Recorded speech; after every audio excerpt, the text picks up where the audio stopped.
Good morning student, आप लोग देख रहे हो जीकेबी बायो स्टडी पॉइंट, जिसमें आज अपन लोग वही पहले वाला लेसन नंबर 2 का नेक्स्ट टॉपिक जिसका नाम है नर युग्म कोद्भिद का परिवर्धन।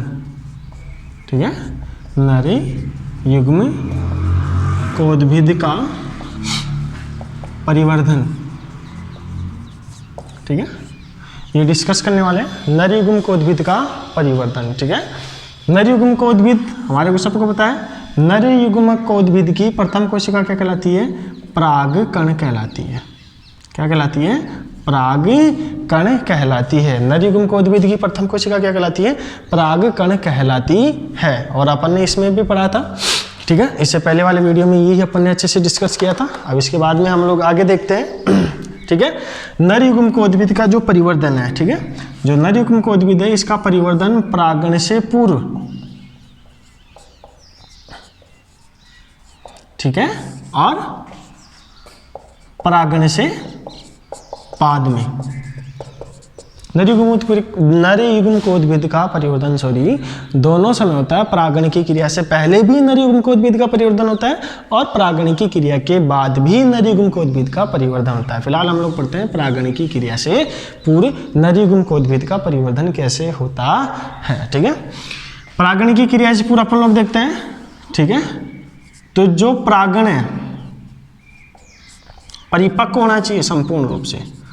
सही है, संपूर्ण रूप से परिपक्व जो परागण है इसका जो केंद्रक है, ठीक है, परागकण है। ठीक है, जो परागकण है उसका जो केंद्रक है उसमें समसूत्री विभाजन होता है। कौन सा विभाजन होता है? समसूत्री विभाजन होता है, जिससे इसमें दो असमान केंद्रक बनते हैं। दो असमान केंद्रक बनते हैं। जाहिर सी बात है, केंद्रक है, केंद्रक में कौन से विभाजन हो रहा है? समसूत्री विभाजन। तो जाहिर सी बात है एक से कितने होंगे? दो असमान केंद्रक बनेंगे, जो छोटा जनन केंद्रक और बड़ा कायिक केंद्रक कहलाता है। आरी बात समझिए, छोटा जनन केंद्रक और बड़ा कायिक केंद्रक कहलाता है। जब इनके चारों ओर कोशिका भित्ति या झिल्ली, ठीक है, जब इनके चारों ओर कोशिका भित्ति का निर्माण हो जाता है तो ये तो कहलाता है जनन कोशिका, ठीक है, और ये कहलाता है कायिक कोशिका।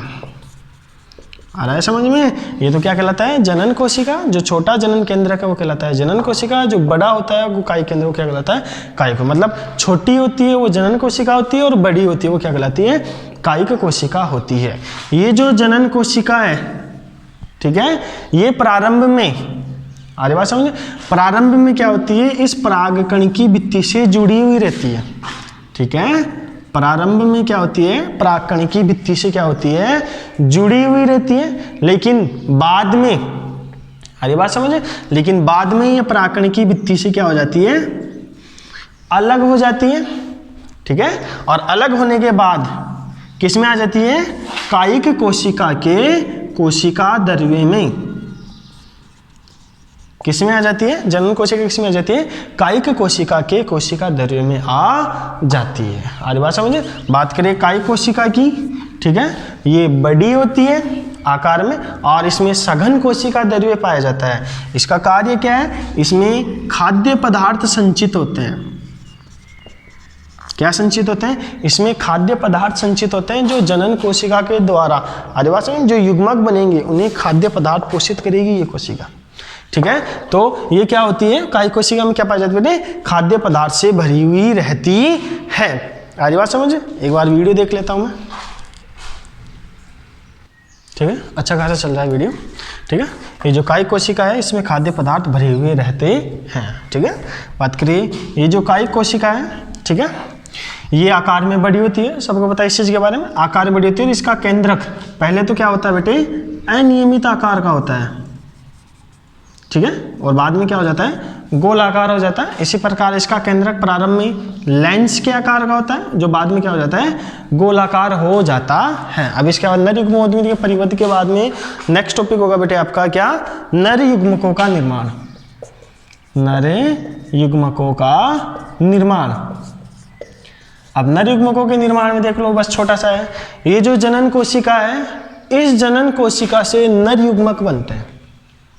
आज बात समझ, इस जनन कोशिका से क्या होता है, नर युग्मक बनते हैं। ये दो प्रकार से होते हैं। कुछ में तो क्या होता है बेटे, कुछ में तो क्या होता है, जनन कोशिका के द्वारा सीधे ही नर युग्मक मुक्त कर दिए जाते हैं और नर युग्मक के निर्माण की प्रक्रिया कंप्लीट हो जाती है। कुछ में क्या होता है कि जब परागकण अंकुरित होते हैं, ठीक है, जब परागकण अंकुरित होते हैं, वर्तिका पर होते हैं, तो उससे परागनली मुक्त की जाती है, ठीक है। और परागनली बनाने का कार्य कौन करती है, कायिक कोशिका। याद रखना, ये जो परागनली बनाने का कार्य कौन करती है, कायिक कोशिका। तो जब परागकण अंकुरित होते हैं तो इनसे जो परागनली है वो वर्तिका से होती हुई आती है, तो इनके जो केंद्रक है बेटे, उसमें कौन सा, समसूत्री विभाजन हो जाता है, ठीक है। समसूत्री विभाजन होने से दो नर युग्मकों का निर्माण होता है और इस प्रकार नर युग्मक के निर्माण की प्रक्रिया संपन्न हो जाती है। वैसे छोटा सा है, इसलिए मैंने इसे यहाँ पे लिया। आगे बात समझिए, नर युग्मकों का निर्माण में क्या होता है कि ये जो जनन कोशिका है, ठीक है, नर युग्मकों में दो प्रकार से जनन कोशिका है, उसके द्वारा एक तो बिना परागनली बने,